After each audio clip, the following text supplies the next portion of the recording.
Wow, that's a tough question.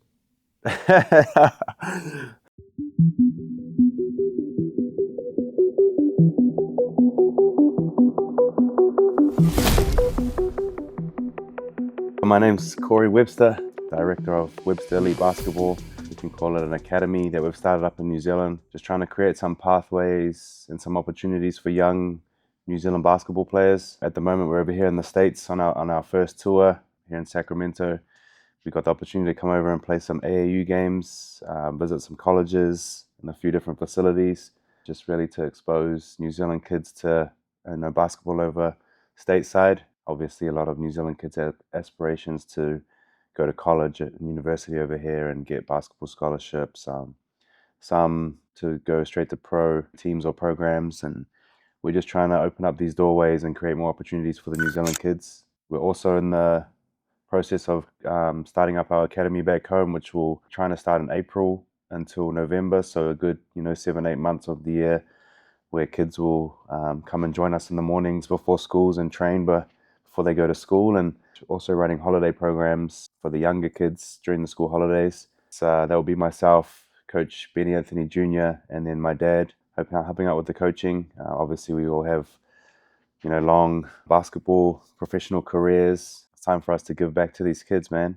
Basketball in New Zealand is our fastest growing sport at the moment, with the most participation numbers throughout high school and younger. So where would the academy be based? we're going to be based in Auckland because that's where we all live. We're in the process of finding our site, but we have opportunity to go at AUT North Shore campus. They have a 2-court facility there with a weight room for us to use. We're also in the process of building our own facility. Hopefully we can get a 3-court facility, state of the art, with a show court, 2 practice courts, weight room, recovery rooms, a little cafe for the parents to hang out, just having meetings with the council and different stuff like that. So hopefully we'll have our own facility soon, but in the meantime, we'll most likely be using AUT campus on the North Shore. What do you think separates Webster Elite from other programs in New Zealand? I think it's just the level of knowledge, the level of play, the experiences. No knock on any coaches in New Zealand, but none of them have played at the level that I've played basketball at. None of them have seen the basketball I've seen. I've got a wealth of knowledge to give back to the game and experience. And basketball is growing super fast in New Zealand, and it's tough for us to keep up with the amount of coaches we need for the amount of kids that are playing now. So unfortunately, we have a lot of coaches who may not really know the game of basketball, what goes into it, and what happens behind the scenes, and I guess the world of basketball, because a lot of them step in as volunteers or helping the kids out, or whatever reason it may be, and that's okay. But I think there needs to be some academies like ours, or situations where actual pros are giving back to these kids and teaching them what actually goes into being a hooper. Like you just mentioned, you have tons of experience. You've been through college system in the United States, and also you're pro. And you just recently had your 100th game for the Tall Blacks. What was the most memorable moment for you out of all the years that you've been representing Tall Blacks? There's actually been a few more that have made 100 games, but they're from older generations. It's quite difficult to get to 100 games these days because of the layout of national team programs and how many games you get to play throughout the year. So it's been a long time. I missed a few tournaments. I should have got 100 games a few years ago, but I missed a few tournaments through injuries and different personal life things. But there's many memories, man. I don't really have one that's my favorite, but obviously the first time I made the Tall Blacks was very special. I remember that pretty clearly as a 18-year-old kid coming back from 1 year of college and starting my pro career, really. Just came in green. I didn't know anything. I didn't expect to make the team, but I did enough, and the rest was history. I guess the other good memories would just be playing at World Cups. Playing against the USA team and playing against Serbia and the best of Europe, and the world's best players, and holding my own in those games, having big games, and being, I think, second in all-time scoring after New Zealand legend Kirk Penny is something that I hold on to and I'm very proud of. And just competing against the world's best is honestly the best memories. Seeing where you stand against those guys, and those were always the funnest challenges, and I hold my head high knowing that I can compete with those guys. Amazing. Also, you have NBA experience, and I can count my finger on how many Kiwis actually done that, and you're being the one of them. Can you tell us about that experience? Yeah, honestly, obviously, NBA is any basketball kid's dream, and there's only been 4 from New Zealand that have kind of put a foot in the door, or played some NBA games. And I was fortunate enough to get signed by the New Orleans Pelicans, and that might have been 2015. So I joined their training camp. Played 3 games with them. Amazing experience, just being a part of that, and you know training with those players, being welcomed into their team and into training camp. It was a surreal experience at the time. I was relatively young still, early 20s, and kind of shocked with the situation. It kind of came out of nowhere after I had a really good World Cup with the New Zealand national team. And if I could go over there and do that situation again when I was a little bit older, maybe the age thing would have held me back, but my mind would have been more ready for what was happening. You know what I mean? So overall, it changed my game as a player, just the confidence that I had in myself to go back to the Australian League after that, and go back to European teams and different stuff, and just play at a different level because of what I had been exposed to, and the level of players I was around for that time really helped me in my career. But amazing experience, man. Even though I didn't quite make it there for the whole season, it changed me as a player, and hold on to that experience tight as well. It was amazing. For sure. And what was one of the best advice you received during that time? Do you remember? It was actually from one of the coaches. It wasn't really advice, but he told me that I was good enough to play at this level, but there's only a certain number of players they can have on the team, and there's obviously guys there who are on big contracts, and guys who are already contracted, and then there's draft guys that are coming into the team. And he was kind of told me it was kind of more of a timing and situation thing rather than a you're not good enough situation. So that I held on to that, knowing that had been told by the GM of the team at that time that you're good enough to play at this level. It's just maybe this isn't the right time right now for this team specifically. So that was pretty cool to hear that even those guys believe that I could play at that level. Amazing. And obviously you win a lot of championships, even one in Africa, Yes. which is incredible. And again, like I say, I don't see many Kiwis win any Africa championship. I believe you're the first one to actually win something on the continents of Africa with the championship. So out of all the championships that you won, what was the one that stand out the most to you? I think the Breakers Championships, because the Breakers is my home team from Auckland. I grew up watching the Breakers. I came through the Breakers Development Academy as a kid, and then managed to get onto the full roster. And we played a series against Cairns in the final one year at North Shore Event Centre, which is my home, a stadium that very well. It's where I grew up playing all my basketball as a young boy, a young kid coming up the age groups, and we get to play a home final in the North Shore Event Centre in front of all my family, all my friends, all the fans, and just to win it in your home gym that you grew up playing in is a cool feeling. And it being an Australian league too, the Australians and the New Zealanders have quite a big rivalry when it comes to sports. So for us to win an Australian league in New Zealand, Game 3 was in New Zealand of the finals, and take that out, that was an awesome one. But all the championships that I've won, I've won 8 in my pro career. They're all special in their own ways, and wouldn't trade them for anything. So 100%. And let's jump on time machine and go back a little bit. Who handed you your first basketball? Definitely my dad. My dad was a professional basketball player himself. He went to University of Hawaii. He's from New York. Went to Hawaii, then came to New Zealand to play basketball. He had options to go to Europe or go to New Zealand, and he chose New Zealand because they spoke English and easier kind of culture transition for him, and he had just been in Hawaii. So, hearing that New Zealand was quite similar to Hawaii, I think he believed that was the best route for him, and he went over to New Zealand, never went back, and met my mum, and they stayed in New Zealand. And when I was born, I'm sure as soon as I could, he handed me as soon as I could hold a ball, he handed me one. So he's a huge inspiration on my career. As a young kid, I always had dreams of playing professional basketball. It's like, even when I was very young, 5, 6, 7, 10 years old, whatever, it was just all about basketball. It was like, I'm going to play basketball. I'm going to be a professional.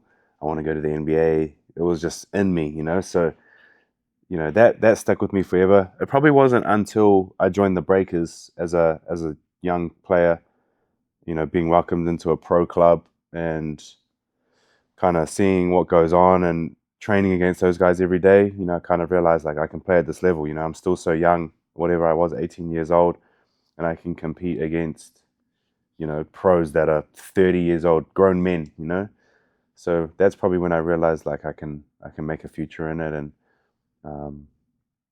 so I think when I joined the pro team the first time. Obviously, your brother accomplished quite a lot on his own as well. Yeah. Who do you say is the most competitive person out of the whole family, especially when it comes to on the court? I'm pretty sure you guys will have some one-on-one battles and things like that. So, we're all very competitive, man, honestly. But I wouldn't say one person is more competitive than the other, because we're all very high-level competitors, But I got bragging rights, man. Like I got 8 championships, 9 championships, whatever it is, Numbers don't lie. Numbers don't lie, man. Yep. So my dad's maybe got 1 or 2 in the New Zealand League. Ty might have a couple high school ones, and he actually has one as a development player for the Breakers, where he was a young development player. But yeah, man. I mean, until they win some more championships, I got the bragging rights. 100%. Oh, that's amazing. So apart from Webster Elite, what is next for you and the national teams? So for the national team, we have a series against Australia coming up in May. It'll be a 3-game series, 2 games in Australia, 1 in New Zealand. Good opportunity for us to go against our kind of rival country. We battle against Australia, and we haven't actually got to play them in a while, so it'll be amazing. It'll be a good test for us. And obviously now Australia has a team full of NBA players, so it's gonna be a great series, man. It's the rivalry's there. The crowds will be into it. New Zealand versus Australia is always big games. After that, we have the FIBA Asia Cup later in the year, which is obviously all the Asian teams. I'm not sure which country it is in this year, but top 6 from that will then go to the World Cup. And then, if we finish high enough in the World Cup, then the next year is the Olympics in LA 2028. Not sure if I'll still be playing then. I'm 36 now, so if the injuries, if I can, keep the injuries away, if I can stay healthy, then, I aim for that Olympics. But if not, then, hand the baton to the next young tall black coming up. So that's for the national team. And other than that, we'll just keep grinding with Webster Elite, keep creating new opportunities, keep brainstorming and growing the club and growing the business, and see what goes from there. Amazing. One more question about your daily life when you were playing on a high level. What is 1 or 2 non-negotiable of your routine that you have to do during those days? Say, for example, if you have a tournament against Australia on that day, what is some of the non-negotiable that you have to do on that day before the game? We'll always have a practice the day before, but obviously recovery, when you're at the pro level, recovery is huge. Sleeping the night before the game, make sure you get a good sleep, non-negotiables. Eating good food is another non-negotiable. You need the fuel to play a game. We obviously do our scouting of the team. So, running back through that and understanding my job and my role in the team and what I need to do to best help the team for the game, and just being as prepared as possible. Everyone has a different routine and everyone does different things before they prepare for a game. But I think once you've found your routine and what works for you, it becomes one of those non-negotiables, and you make sure you get it done, days before, leading up to the games and on game day. So those are a few of the things. And then as it gets closer to the game, I just like to kind of calm my mind down. You know, I might watch some highlights or, you know, watch some games of the team we're playing or something to do with basketball, just to get in that zone. Listen to some good music. Got to listen to some music before the game. Eat some good food, and then go out there and handle business, man. So, Nice. When you mention songs, what is on heavy rotation on your playlist right now? What one song? One song, Yes. heavy rotation. Let's go. Nas, Made You Look. That's an old song, but you know, I'm an old soul. You know, I listen to older hip hop. So yeah, Nas is my go-to. Definitely a classic. Yeah. Invite 3 dinner guests coming to your dinner party. Who would that be? 3 dinner guests. 3 dinner guests to That's your a dinner tough party, question. and you can invite anybody throughout the history. Wow, that's a tough question. 3 dinner guests. Okay. I would invite. Wow, that's a tough question. There's so many. Okay, Jesus. Just to see what was going on back in those times, you know what I mean? Like, just to talk to him and see what was going on. Jesus. I'd have to sit down and talk to Michael Jordan. And then the other one, Bob Marley. Okay. That's a tough question, man. There's so many, you know. Three's very hard to water down. Yeah. But get some good conversations out of those guys, you know. 100%. So if you have to put 4 people, including yourself, of course, on a New Zealand basketball Mount Rushmore, who would be on that Mount Rushmore? Okay, so there's 4 people on the Mount Rushmore. Yeah, or you 5? can put yourself on. Okay, myself, of course. I'd go Steven Adams. These might not necessarily be the best players as well. It's yours. These would be my favorite. So Steven Adams, these would be my favorite people to play with. Benny Anthony. Not many people would remember his career, but he was one of the best teammates ever.